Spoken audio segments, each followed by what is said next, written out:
So let's talk a minute about the kind of the business ecosystem of all this, because you're part of starting. There have been a few kind of major new-ish, let's call them media, even though I don't even know that's the right word anymore. And Semaphore, Puck has done its own interesting business model on a much smaller scale. You guys come out of sort of very, we'll call them established places. Justin Smith, I know, is no relation. I mean, Smith is such an unusual name. You have to do that disclaimer.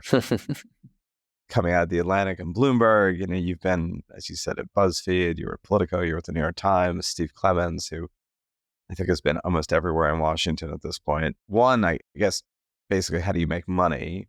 Two, there's this completely, the minute you think you have a model, I think economically, if I were on your side of the fence, it would be very bewildering, because think of what's going on in Canada and Australia, where they tried to get Facebook to pony up X amount of money if they're going to have news on the site.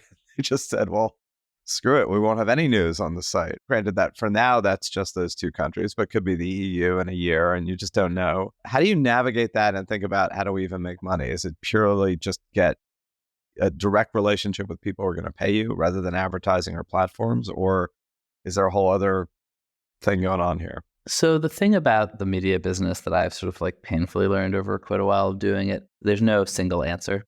And if you think about like really successful media companies like Disney, and you ask like, wait, what business is Disney in?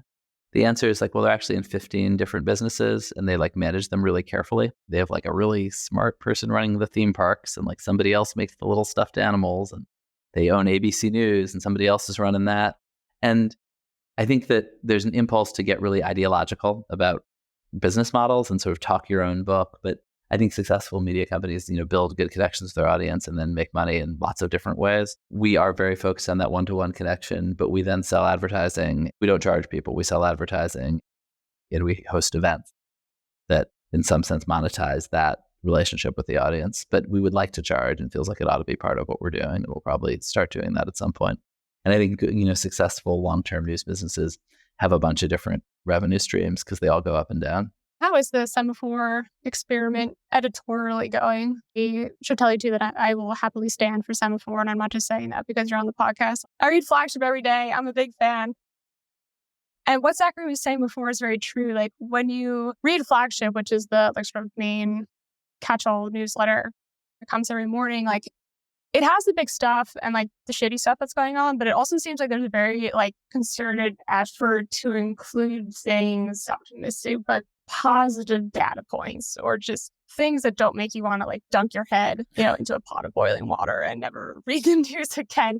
And there's humor in it too. That's another thing that I really enjoy. So is that all on purpose, or? Yeah, I think that's an accurate representation of the world. Like we're obviously in this really disastrous political moment, but also this age of technological miracles and wonders. And these are true at the same time. I guess we sort of think about it from the reader's perspective a little bit, and the perspective of somebody who's tired of having that feeling that like the basic move for publishers and broadcasters is just to freak you out and just kind of like keep hitting that one button of fear and to keep you hooked that way. And I actually think like that works all right, but there are definitely people who want, who among other things want diverse perspectives. The idea that there's not sort of a single obvious truth about the news, that this isn't like one simple story, that there are different ways of looking at the same stories, both in terms of sort of domestic partisanship, but also globally. We're very focused on making sure there are views from different parts of the world on the same stories.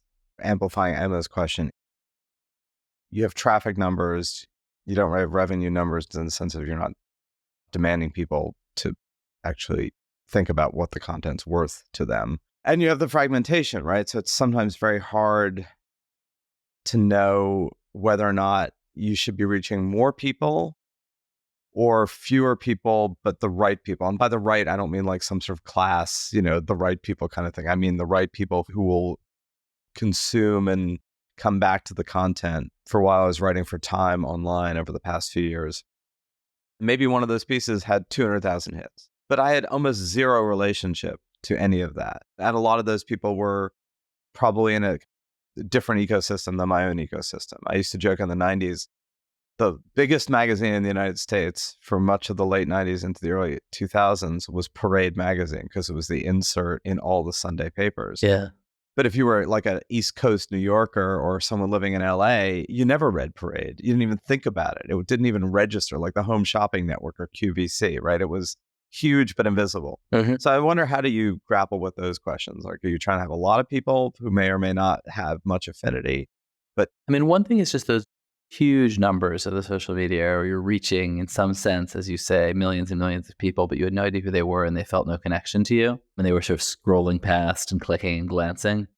Has been replaced with much smaller numbers, but hopefully more realer connections. People talk about first party connection, and email, strangely enough, this 1990s technology for us has been the most valuable way to get that. Yeah, we're reaching hundreds of thousands of people every day in email with, who then write us back and feel like they have a real relationship with us. In some of our products, building around authors' voices in a way that seems to help as well. Like, you actually know who you're hearing from. There's not this sense that it's the voice of a kind of blob. It's a journalist who knows what she's talking about.